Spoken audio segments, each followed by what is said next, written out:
ليس البر أن تولوا وجوهكم قبل المشرق والمغرب ولكن البر من آمن بالله واليوم الآخر والملائكة والكتاب والنبيين وآتى المال على حبه ذوي القربى واليتامى والمساكين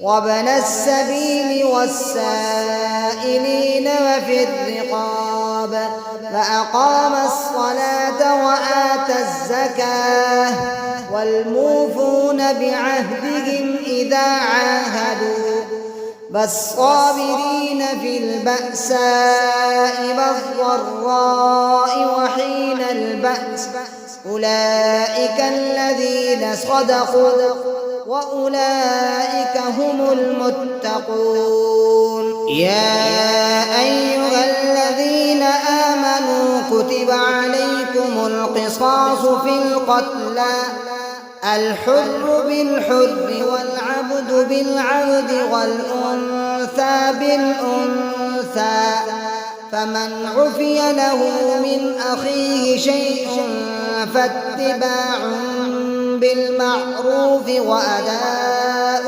إليه بإحسان ذلك تخفيف من ربكم ورحمة فمن اعتدى بعد ذلك فله عذاب أليم.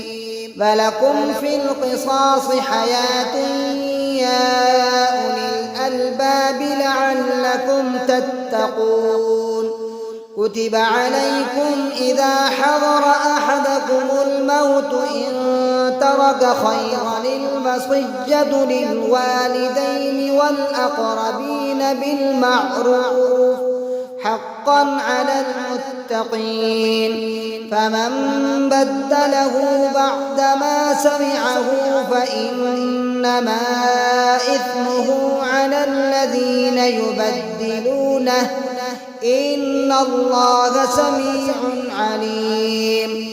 فمن خاف من موص جنفا أو إثما فأصلح بينهم فلا إثم عليه إن الله غفور رحيم.